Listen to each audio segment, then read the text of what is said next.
우리를 에워싸고 계신 하나님의 임재를 의식하면서 천천히 깊은 들숨을 쉬십시오.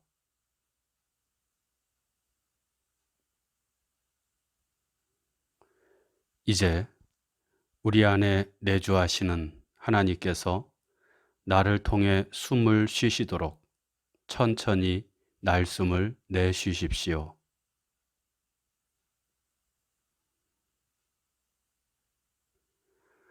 이렇게 천천히 몇 번 들숨과 날숨을 반복하며 하나님의 임재 가운데 머무십시오.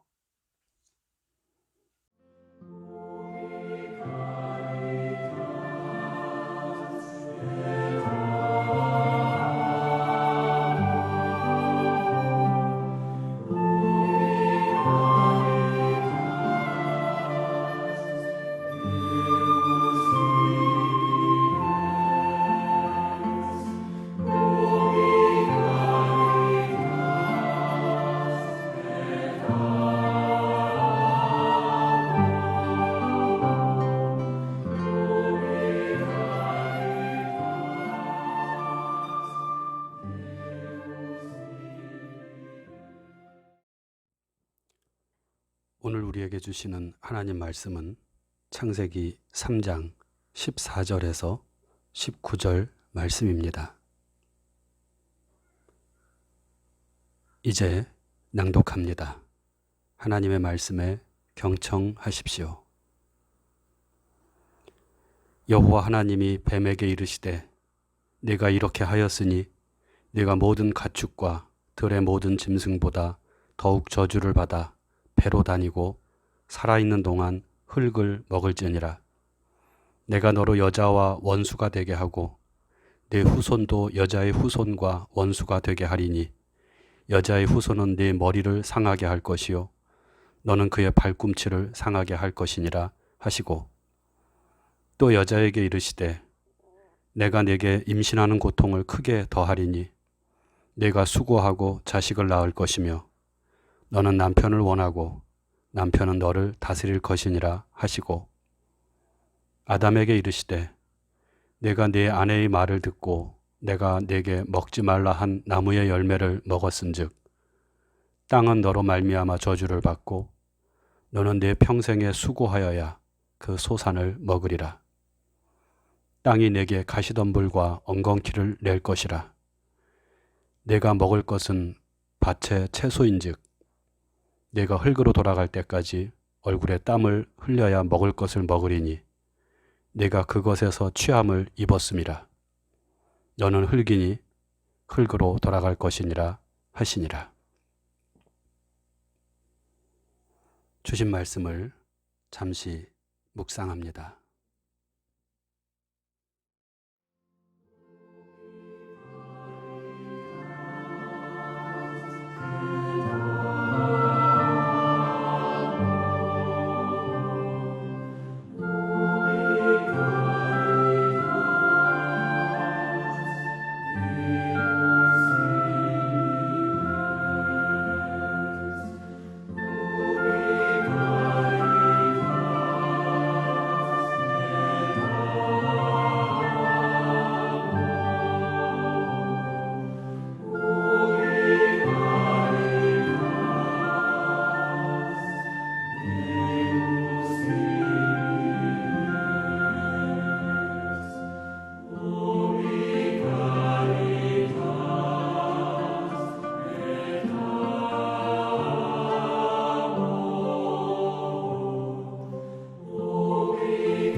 에덴 동산에서 하나님의 동역자로서 하나님과 하나 되어 살았던 인간은 하나님께서 먹지 말라고 한 선악을 알게 하는 나무의 열매를 따먹었습니다.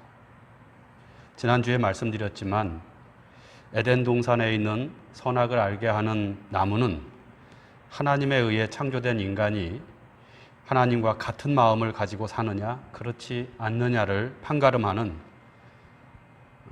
리트머스 종이와 같은 일종의 시험지였다고 할 수 있습니다. 첫사람 아담은 하나님과의 일치 속에서 살았습니다.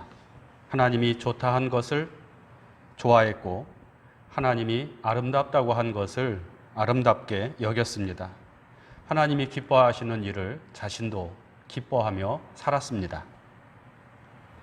하지만 선악을 알게 하는 나무, 좋고 싫음을 판단하게 하는 나무의 열매를 먹은 후에 인간은 하나님과 갈라집니다. 하나님이 좋게 여기는 것을 좋지 않게 여기고 하나님이 기뻐하시는 일을 싫어하게 되었습니다. 하나님은 인간으로 하여금 창조 세계의 동역자로 온 세상을 아름답게 가꾸어 나가기를 원하셨지만 하나님과 갈라지게 된 인간은 온 세상을 향한 하나님의 뜻에 순종하기보다는 자기의 이익과 만족, 이기적인 욕망을 위해서 살아가는 존재가 되었습니다. 성경은 이와 같이 하나님과 분리된 삶, 그것을 죄라고 말합니다. 창조주 하나님으로부터 멀어지고 마음에 하나님 두기를 싫어하며 하나님 없이 살아가는 삶이 바로 죄인 것입니다. 오늘 말씀은 이 죄로 인한 결과를 우리에게 보여주고 있습니다. 하나님과 분리된 존재로서 인간의 삶, 하나님을 떠난 인간의 현실은 무엇일까요?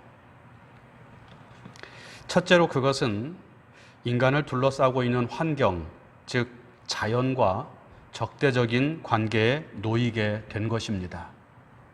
하나님은 인간을 유혹하여 선악을 알게 하는 나무의 열매를 먹게 한 뱀에게 말씀하십니다. 14절에서 15절 말씀입니다.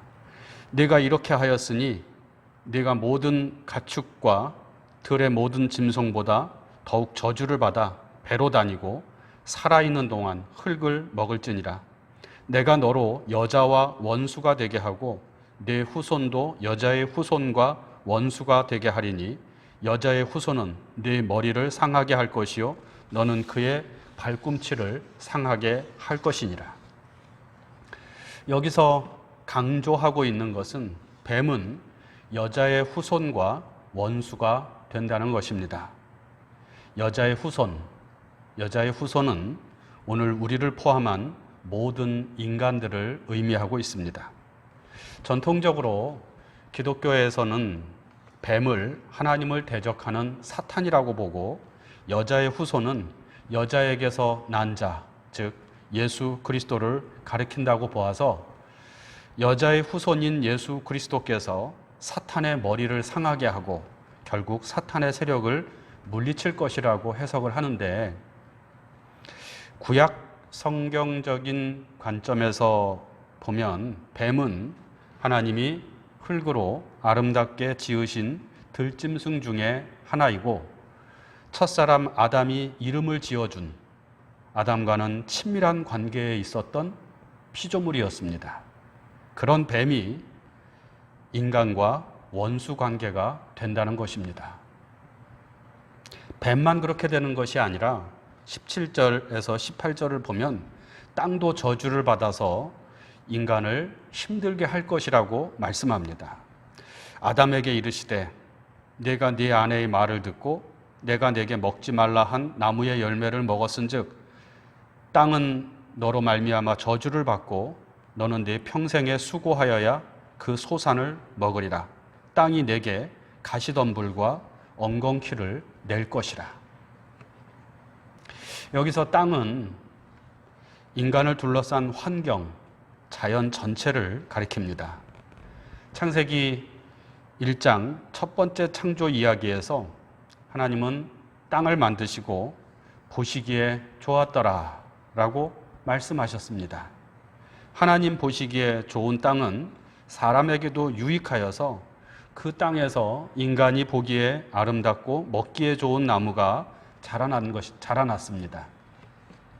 인간은 땅을 잘 가꾸어서 세상을 아름답게 만들고 땅은, 자연은 인간의 돌봄을 통하여 인간에게 좋은 것을 내어주는 것이 하나님의 창조 질서였던 것입니다. 하지만 선악을 알게 하는 나무의 열매를 먹고 하나님의 뜻에서 벗어난, 그래서 이기적인 욕망을 추구하게 된 인간의 죄로 말미암아 인간과 자연은 서로 적대적인 원수 관계가 되었습니다.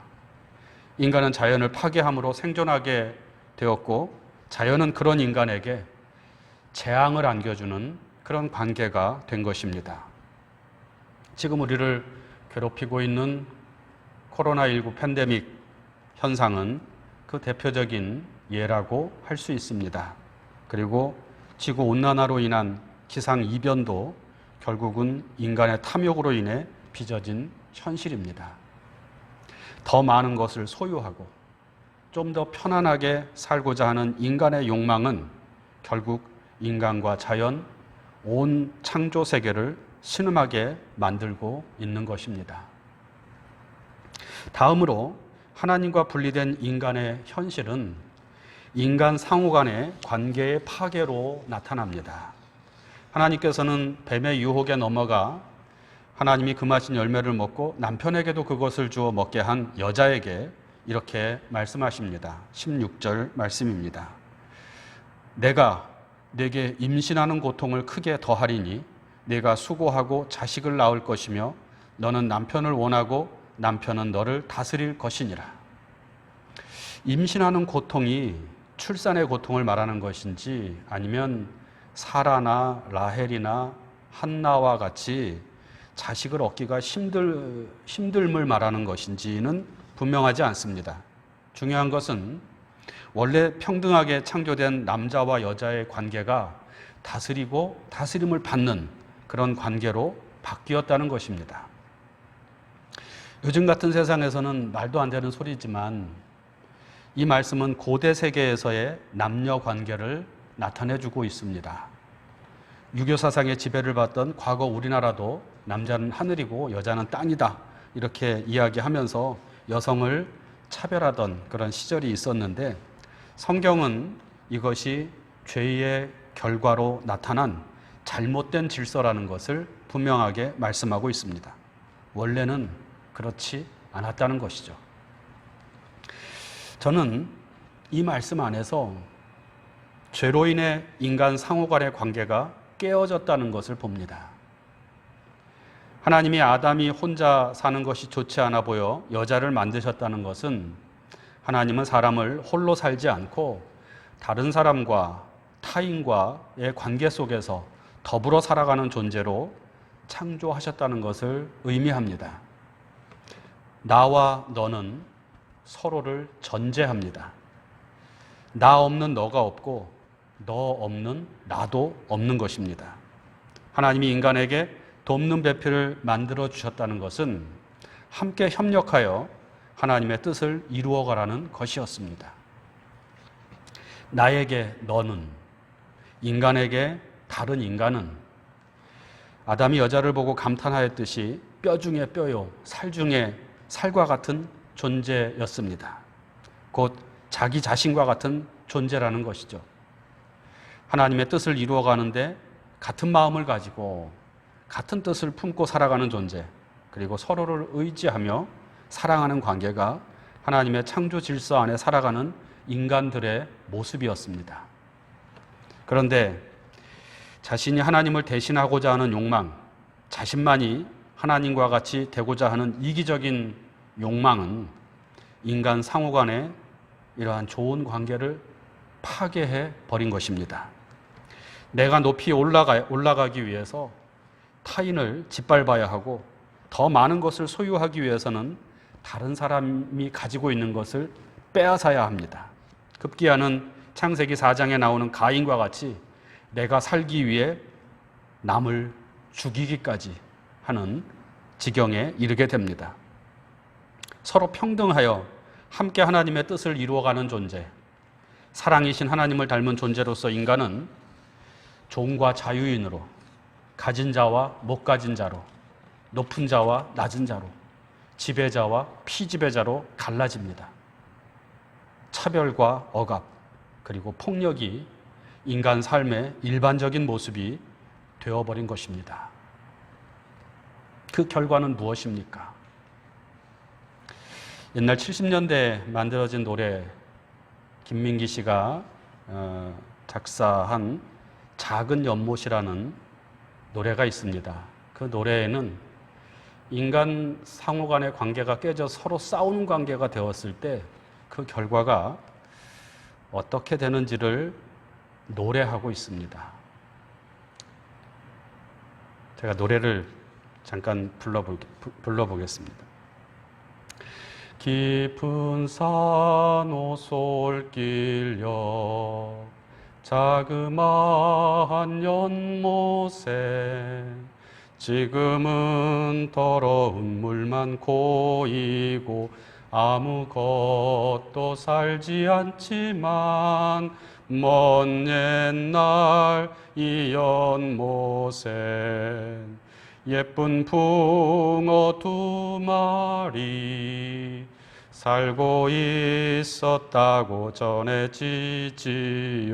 깊은 산 작은 연못 어느 맑은 여름날 연못 속에 붕어 2마리 서로 싸워 한 마리는 물 위에 떠오르고 여린 살이 썩어 들어가 물도 따라 썩어 들어가 연못 속에선 아무것도 살 수 없게 되었죠.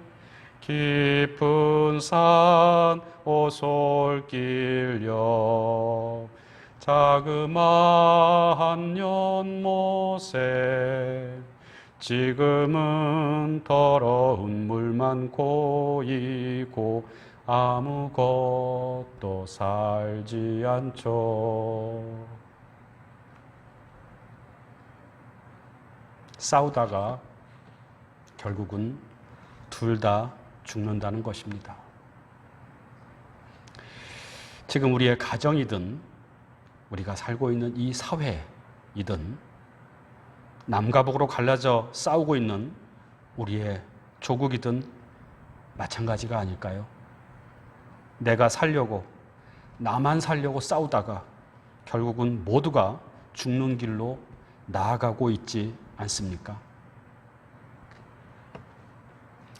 이처럼 인간은 하나님과의 단절과 분리로 인해 자연과 적대적인 관계에 놓이게 되었고 타인, 이웃과의 관계도 깨져 버렸습니다. 이로 인해 인간의 운명은 19절 하반절에 이렇게 말합니다. 너는 흙이니 흙으로 돌아갈 것이니라.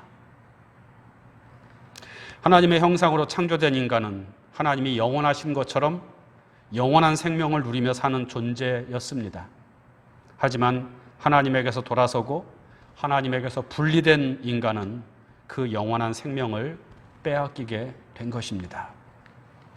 하나님은 인간이 흙으로 지음받았으니 다시 흙이 될 것이라고 말씀하십니다.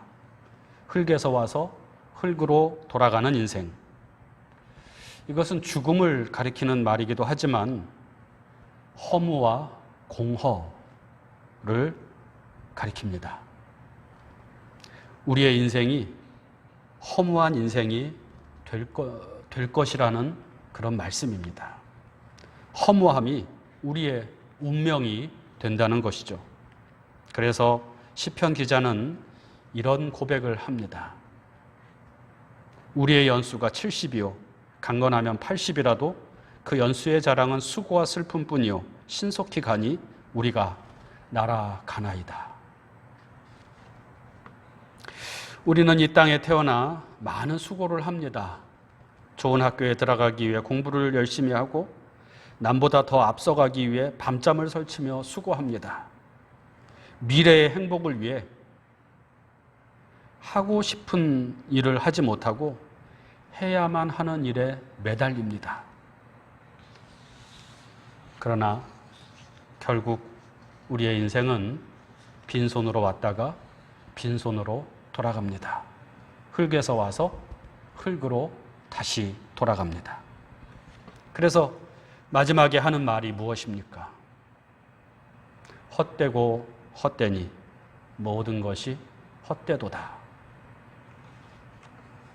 하나님과의 관계의 단절로 인해 우리는 허무한 인생을 사는 존재가 된 것입니다. 어떻게 해야 할까요? 어떻게 해야 허무한 데 빠지지 않고 영원한 생명을 누리며 살아갈 수 있을까요?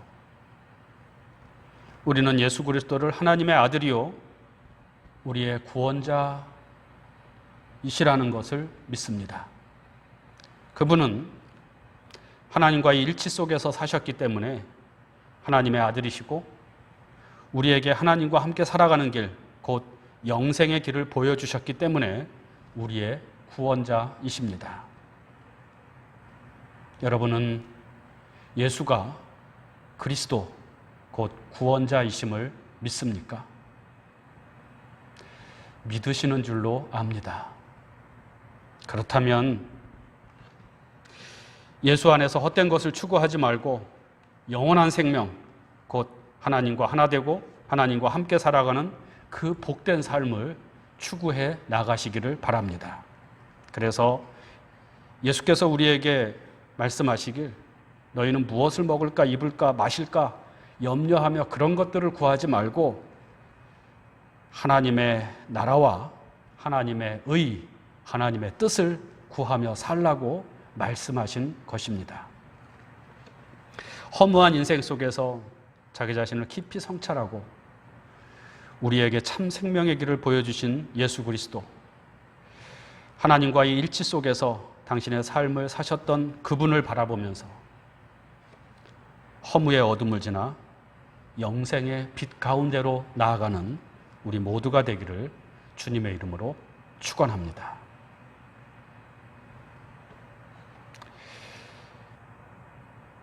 묵상합니다.